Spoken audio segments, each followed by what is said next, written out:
Hi everyone, welcome to Ben TV. This is The Talk, where we basically talk about issues that relate to young, sex and gender diverse people. A lot of people talk about this idea of the talk, that parents give their children when they're younger around sex or sexuality, but mostly that seems to be exclusively for straight people. So, gay people or queer people don't really get that, so we're hoping to do that today. Today I'm joined by my esteemed panelists, Michael, Jasmine and Chrisi. And we thought we'd just explore a particular topic. So today we're going to talk about misogyny in the gay community. So I guess I'll just get started. I guess I'm just going to open up a question to get the conversation going. Is misogyny an issue in the gay or queer community? And I guess in what ways does it manifest itself? Yes, it is an issue in the gay and queer community. My most recent example of that would be when I was out with my friends at a gay event. It was mainly lesbian women, but there are a few gay men sprinkled around, of course. One gay man on the dance floor started grabbing me, dancing with me pretty roughly. At one point he grazed my hair and said, don't worry, I'm gay. So somehow that's supposed to excuse the behavior. And I also don't think that he would do that to a white woman who was in that position as well. So it's pretty, I think, double-edged there. And so do you think, I guess, because the person identifies as gay, they almost feel like they can execute that kind of behavior, and because they're gay, it means that gives them, I guess, a free pass? Well, because he was a man. Yeah. More so than gay, but then he also used gay as being a crutch and as an excuse for that behavior to justify it.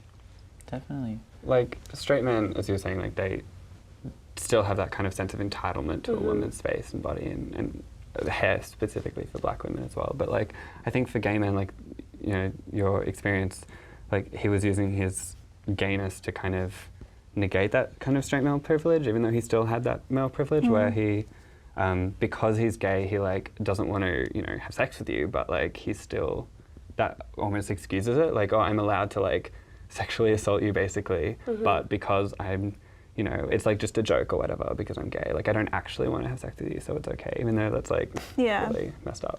Yeah, I think it can be really upsetting. I remember a similar experience to yourself.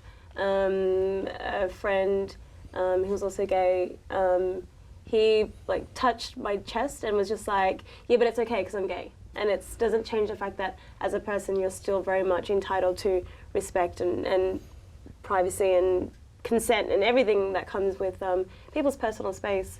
So I think it's still an issue. Fortunately, it hasn't happened too often with me, but it does exist in the queer community, unfortunately. Yeah, 100%. And I think I was speaking to you, Jasmine, earlier, and you were talking about how that also can extend to women in the queer community as well. Did you want to talk a bit about that?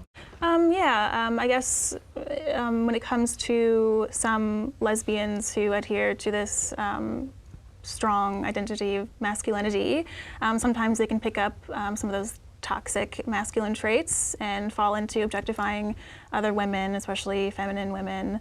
And so, yeah, it all falls back into that. And I also think that there are a lot of people who think that just because someone is in the like LGBT community, the marginalized community, that they can somehow they can't be misogynistic or racist or anything. But I feel like, well, we've all grown up in this society that is patriarchal, that is racist. So of course, it's going to be a microcosm of that.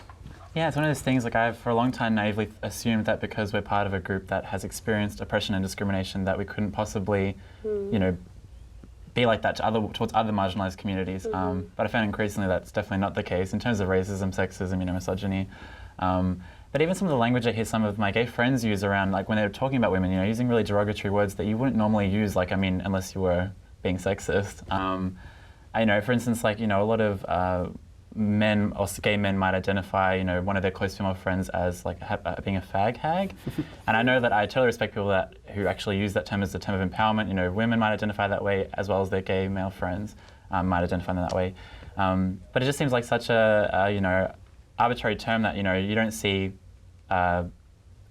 straight men being used with, like, right? Yeah, like if you, I don't know, like if you have any straight male friends, but we don't have a term for them. They're just friends. And even the word hag, like, the word hag is just very, like, it just seems such a negative word. I know people use it or using what they assume as an endearing way, but I just find it's just one of those things, like, you know, gay men feel like maybe because we're not straight and we don't view women in a sexual kind of way that we can get away with using, you know, quite offensive language and even viewing them in a way and blurring boundaries physically and otherwise that we wouldn't normally. I mean, yeah, what do you guys think?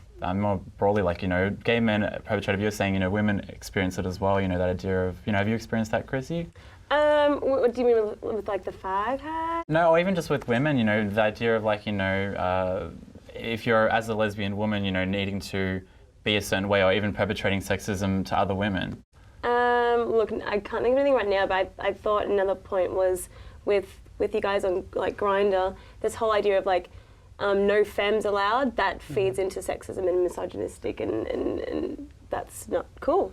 I don't know about you guys, but yeah, the whole like straight acting, gotta be masked, that comes back to this idea that being feminine in any sort of way is a negative and it's weak, and it plays into that. So I think it's a huge thing that you guys should be able to talk about. Like, well, well, it's like, you know, as I was saying before, it's like, you know, gay men feel that they don't have kind of straight male privilege, and so when we, you know, but we still want to kind of identify as men, as like masculine, well, not me, but like, you know, like masculine men who like, as, you know, being gay is seen as like this, you know, feminine thing to do, or like, you know, like, oh, like bottoms particularly compared to like, you know, mask dom gym fit tops or whatever.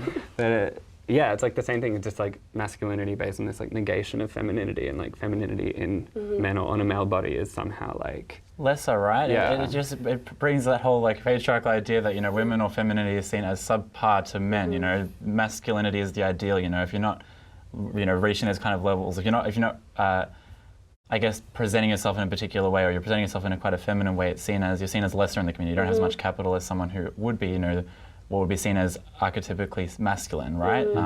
And it's very prevalent on, you know, Grindr and those kind of apps and stuff like that. But, you know, you see it everywhere. Like, you know, even in clubs, you know, guys are trying to very much present themselves in a particular way.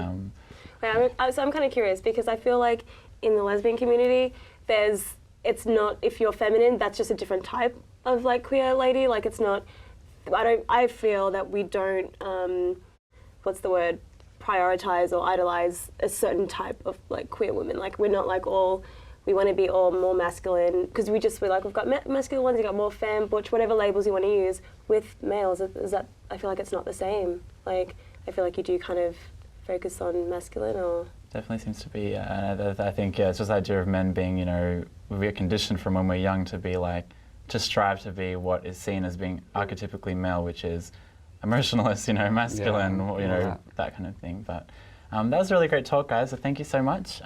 Michael, Jasmine, Chrisi, and thank you for joining us here on the talk on Bent TV. Thanks.